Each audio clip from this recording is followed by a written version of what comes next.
నమస్తే ఫ్రెండ్స్. ఒక్కసారి నిజాయితీగా మిమ్మల్ని మీరు ప్రశ్నించుకోండి. మీ లైఫ్ లో ఎప్పుడైనా పీకల్లోతు కష్టాల్లో కూరుకుపోయినప్పుడు, నలుదిక్కుల శత్రువులు సమస్యలు చుట్టుముట్టినప్పుడు ఇక నా వల్ల కాదు, నా బతికింతే, ఈ పోరాటం నేను చేయలేను అని వదిలేసి ఎక్కడికైనా పారిపోతాను లేదా చచ్చిపోతాను అని మీకు అనిపించిందా? ఒంటరిగా కూర్చుని గుండె పగిలేలా ఏడ్చిన రోజులు ఉన్నాయా?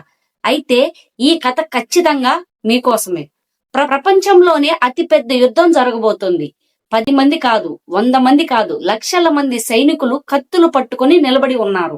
ఆ సమయంలో ప్రపంచంలోనే బెస్ట్ ఆర్చర్, ఎన్నో యుద్ధాల్లో ఒంటి చేత్తో గెలిచిన మహావీరుడైన ఒక వ్యక్తి యుద్ధం చేయాల్సిన టైంలో భయంతో వణికిపోయాడు. నా వల్ల కాదు, నేను యుద్ధం చేయలేను, అడవులకు వెళ్లి బిచ్చమెత్తుకుని బతుకుతాను అని తన చేతిలో ఉన్న ఆయుధాన్ని కింద పడేశాడు. ఆ వీరుడే అర్జునుడు. కాని అలా రథం మీద కుప్పకూలిపోయి ఏడుస్తున్న అర్జునుడితో పక్కనే ఉన్న శ్రీకృష్ణుడు కొన్ని మాటలు చెప్పాడు. ఆ మాటలు విన్న అర్జునుడి ఒంట్లో రక్తం ఉడికిపోయింది. కింద పడేసిన ఆయుధాన్ని తిరిగి పట్టుకున్నాడు. చరిత్రలో అతిపెద్ద యుద్ధాన్ని గెలిచాడు. డిప్రెషన్ లోకి వెళ్లిపోయిన అర్జునుడికి శ్రీకృష్ణుడు చెప్పిన పవర్ఫుల్ మాటలు ఏంటి? ఆ కురుక్షేత్ర మోటివేషన్ ఈ రోజు మన లైఫ్ కి ఎలా ఉపయోగపడుతుందో ఇప్పుడు చూద్దాం. Welcome to Telugu life lessons. Kurukshetra యుద్ధ భూమి అది మామూలు యుద్ధం కాదు. ధర్మానికి అధర్మానికి మధ్య జరుగుతున్న మహాసంగ్రామం. 40 లక్షల మంది సైనికులు కత్తులు బల్లాలు పట్టుకుని రక్తం కోసం దాహంతో నిలబడి ఉన్నారు. ఆ సమయంలో మహావీరుడు అర్జునుడు తన రథాన్ని 2 సైన్యాల మధ్యకు తీసుకెళ్లమని శ్రీకృష్ణుడిని అడిగాడు.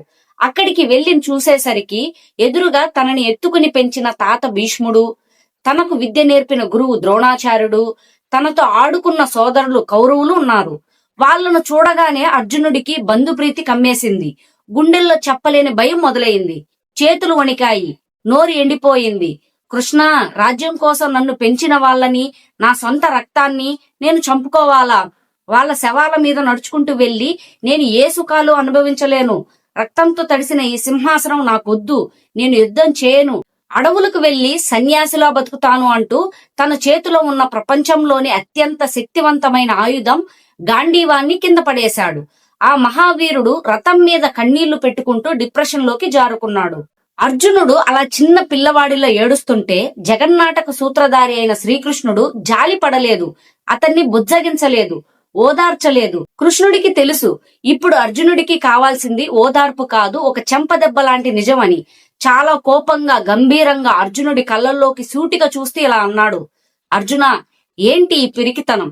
నువ్వొక క్షత్రియుడివి, ఒక వీరుడివి. నీ కళ్ల ముందు అధర్మం రాజ్యమేలుతుంటే ఒక వీరుడు ఆయుధం కింద పడేసి ఏడవకూడదు. సన్యాసం తీసుకుంటాను, అడవులకు వెళ్తాను అని నువ్వు చెప్తున్న మాటల్లో ధర్మం లేదు, చావు భయం ఉంది, పిరికితనం ఉంది. ఈ చవకబారు ఆలోచనలకు నీకు ఎక్కడి నుంచి వచ్చాయి?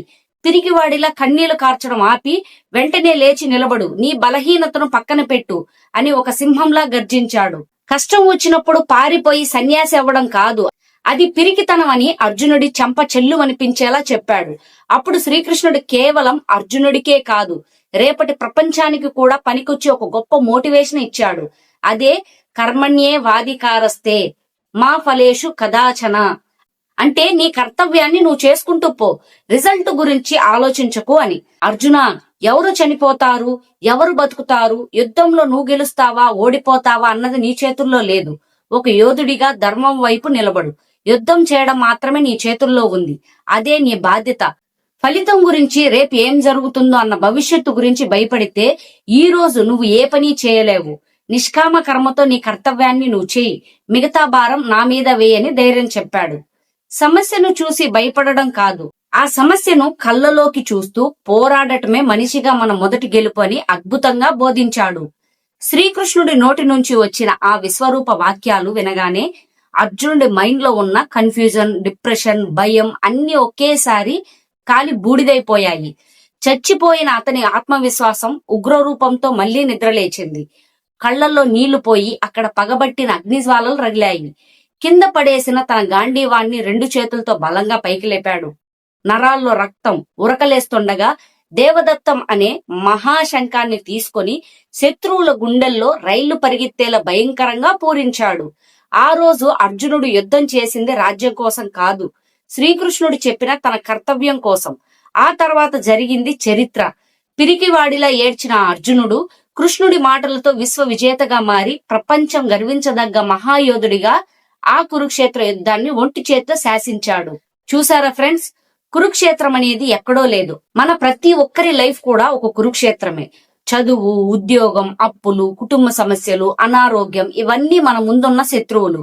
వాటిని చూసి భయపడి మీ ప్రయత్నం అనే ఆయుధాన్ని కింద పడేసి మూలన కూర్చుని ఏడుస్తున్నారా? గుర్తుపెట్టుకోండి, మీరు పారిపోతే సమస్యలు మిమ్మల్ని ఇంకా వెంటాడుతాయి. శ్రీకృష్ణుడు చెప్పినట్టు గెలుస్తామా ఓడిపోతామా అనేది పక్కన పెట్టేసేయండి. ముందు పోరాడటం మొదలు పెట్టండి. కష్టం మీ చేతుల్లో ఉంది, రిజల్ట్ ఆ దేవుడి చేతుల్లో ఉంది. కింద పడేసిన మీ ఆత్మవిశ్వాసాన్ని మళ్లీ చేతుల్లోకి తీసుకోండి. పోరాడండి, గెలిచి తీరుతారు. ఈ వీడియో మీలో ఫైర్ నింపి ఉంటే, మీ కురుక్షేత్రంలో మీరు పోరాడటానికి సిద్ధంగా ఉంటే కమెంట్స్ లో గట్టిగా ఐ విల్ ఫైట్ అని టైప్ చేయండి. ఇలాంటి మరిన్ని పవర్ఫుల్ లైఫ్ లెసన్స్ కోసం మన తెలుగు లైఫ్ లెసన్స్ ఛానల్ ని ఇప్పుడే సబ్స్క్రైబ్ చేసుకోండి. పక్కనే ఉన్న గంట సింబల్ ని కొట్టడం మర్చిపోవద్దు. జై హింద్.